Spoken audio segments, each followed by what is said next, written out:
જય શ્રાવણ મિત્રો, ખૂબ લાઈક કરી રહ્યા છો, ખૂબ શેર કરી રહ્યા છો, ખૂબ સબસ્ક્રાઇબ કરી રહ્યા છો. આપનો ખૂબ ખૂબ આભાર. તમામ વિડીયો જોતા આવીને જાજાથી જય શ્રાવણ એકા સરસ મજાનો દુહો ગાઈ નાખું. હે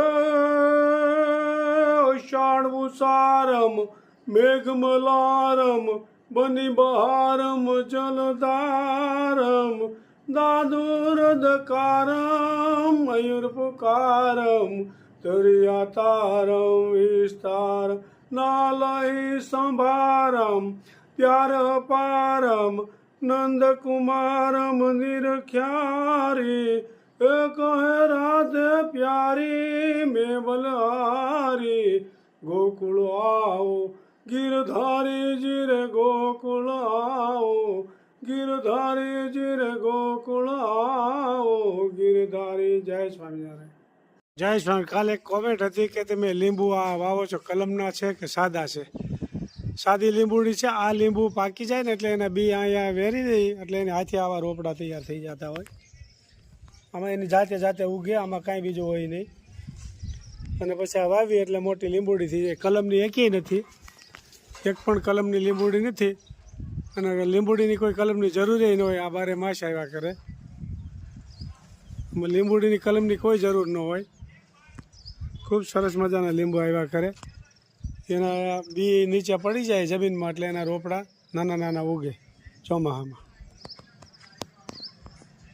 ઘણાઈને અહીંથી રોપડા આપ્યું છે ફ્રીમાં, જેને જોઈતા એ લઈ જાય. આમ ચોમાસામાં તો બહુ જ ઉગે લીંબુ. જય સ્વામિનારાયણ. અમે નિશાળિયા રે જીવન સંગ્રામના હારે અમે હરિના ગુણ લાગાતા. નિશાળિયા રે જીવન સંગ્રામના ધર્મ નીતિને માર્ગડે ચાલતા. મસ્તક મૂકીને અમે હરિરસ માણતા. હાર દીન દુખિયાની સેવા કરતા. નિશાળિયા રે જીવન સંગ્રામના સત્સંગની શાળામાં સંયમનો નિયમ છે. સત્યની સ્લેટને પ્રેમની પેન છે. હારે અમે દયાનો એકડો ઘૂંટો. નિશાળિયા રે જીવન સંગ્રામના વાણી વ્રતન શુદ્ધ રાખો વ્યવહારમાં. નાના મોટાના ભેદ ટાળો સંસારમાં. હારે તમે ભક્તિના બાતા બાંધો. નિશાળિયા રે જીવન સંગ્રામના નંદુ જીવનને ઉજ્જવળ બનાવવા. ત્યાગ વૈરાગને મિત્ર બનાવવા. હારે તમે જીવતા વૈકુંઠ પામો. નિશાળિયા રે જીવન સંગ્રામના. જય શ્રી માલેશ. गुआर की सब्जी વાહ, और मरचा. સરસ મજાનું ગોવાનું શાક બની રહ્યું છે, આપ જોઈ શકો છો. હમણાં તો ખેતી કામમાં એટલા બધા લાગેલા હોય છે. खेती काम और घर सफाई आज पूरा हो गया. અને बगीचा पण साफ થઈ ગયા, ઘર પણ સાફ થઈ ગયા. ઘરનું હમણાં જાત્રામાં ગયા તા ને એટલે 20-22 દિવસ થઈ એમને પડ્યું તું બધું. એટલે સાફ સફાઈ થઈ ગઈ આજ. અને તમે ખેતી કામમાં લાગી ગયા. હમણાં ખેતી કામ જીપ્સમનું કામ ચાલે છે. એટલે કે રસોડાની બહુ ખાસ રેસીપી એવી ખાસ રહેતી નથી. સાદું સાદું બધું ભોજન હોય. હમણાં કાંઈ રેસીપી તો ધીમી હાલે છે હમણાં રેસીપી બનાવવાની, કારણ કે ટાઈમ જ ઓછો છે હમણાં. રેસીપી ધીમી. હા, સરસ મજાનું ગુવારનું શાક બની ગયું છે, આપ જોઈ શકો છો. મરચા તળાય મરચા.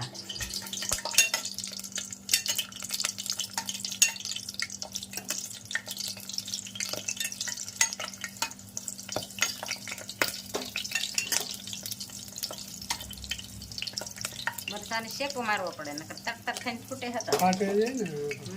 એટલે શેકા મારીને તળવાના પડે. આખા તળવા હોય ને તો.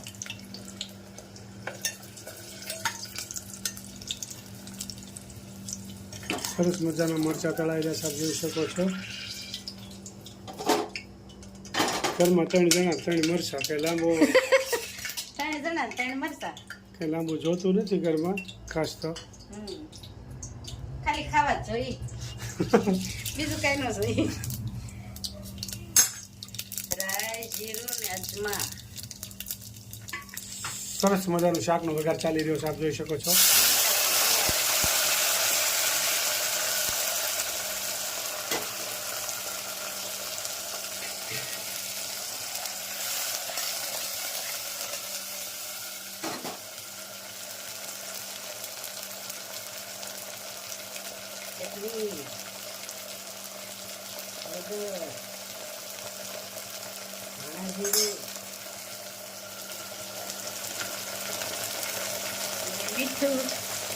મીઠા વગર તો શાક અધૂરું.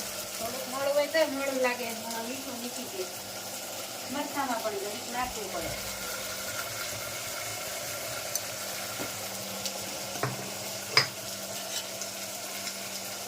શાકકા વઘાર રેડી હો ગયા.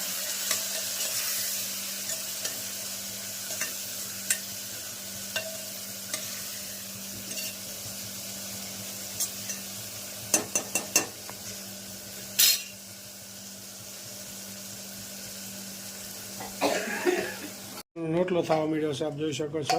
बाजरा का रोटला, गुवार की शाक. રોટને મહળવો પડે થોડોક, એટલે રોટલો સારો થાય. આ રોટલાને જેટલો ખૂંદે એટલો સરસ લાગે છે, સ્વાદ આવે. એટલે બાજરાનો રોટલો સ્વાદિષ્ટ બને છે. પણ હવે શું છે, કોઈને બાઈને મહળવો નથી, રોટલો એમનું સીધો કરી નાખવો છે, એટલે કંઈ થાય નહીં સારો. એટલે ફૂલે નહીં, લાકડા જેવો થઈ જાય, ચપ્પડ થઈ જાય, ચપ્પડ.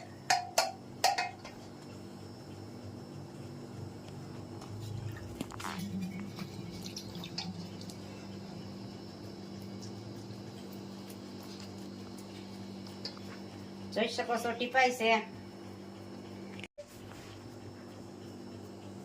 સરસ મજાનો રોટલો બની ગયો છે, આપ જોઈ શકો છો. ચક્કર થઈ ગયું છે, હવે ટપક ટપક ચાલુ છે.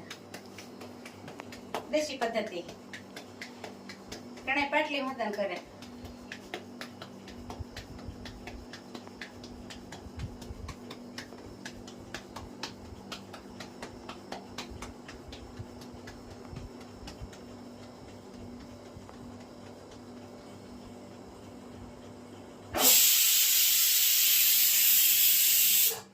ખૂબ સરસ મજાનો રોટલો તૈયાર થઈ ગયો છે, આપ જોઈ શકો છો. જાર ઓર બાજરો, જાર ને બાજરો મિક્સરમાં. બાજરો રોટલો પચવામાં બહુ ખૂબ ફાયદાકારક વસ્તુ છે, ખૂબ જ સારો. અને અત્યારે આપણે લોકો ઓછા ખાય છે બાજરો, પણ બાજરો છે ને શરીર માટે બહુ ફાયદાકારક વસ્તુ છે. અને આમાં બિલકુલ સુગર ન હોય. અને પડખે કુકર સુસવાટી મારે છે, એ ગુવારનું શાક બની રહ્યું છે. गुवार का शाक, बाजरा का रोटलो.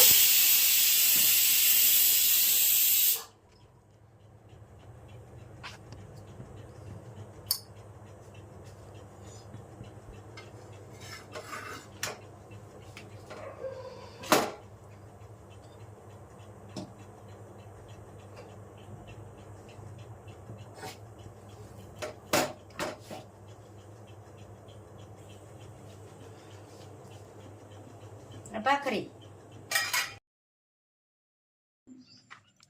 જન્મ્યા ત્યાંથી જરૂર જાણો, મરવાનું છે માથેજી. આવ્યા ત્યારે શું લાવ્યા ને શું લઈ જાવું સાથેજી. સવાર થાય ને સાંજ પડે છે, દિન ઉપર દિન જાય જી. આજકાલ કરતા વરદા જોને ઓછી થાય જી. એક જન્મે ને એક મરે છે, સ્થિર નથી કોઈ ઠરવાજી મરી ગયા તે જન્મ ધરે ને જન્મ ધરે તે મરવાજી સંસાર સગળો કાળ ચવાણું કર્મ વંશ નર નારીજી દાસ નારાયણ કહે છે ભાઈઓ કર્મ કરો વિચારી. જય સ્વામી. મિત્રો, જે જન્મ લીધો છે એનું મૃત્યુ છે ને છે. એટલે જે લક્ષચોરસીમાં ફેરો ફરતા ફરતા લક્ષચોરસી અવતારમાં ફેરો ફરતા ફરતા મનુષ્ય અવતાર એક જ એવો છે કે જન્મ મરણના ફેરા ટાળી શકે એ ભાગ્યમાં હોય તો, નગર પાછું એની ચક્કર ફર્યા કરે. એટલે ખૂબ સરસ મજાનો કીર્તન છે જીવનમાં ઉતરવા જેવું. કારણ કે જન્મ એ મરવાનો છે ને મર્યો એ પાછો જન્મવાનો છે. એટલે જન્મ મરણના ફેરા ટાળવા માટે ભગવાનની ભક્તિ ખૂબ જરૂરી છે. જય સ્વામિનારાયણ.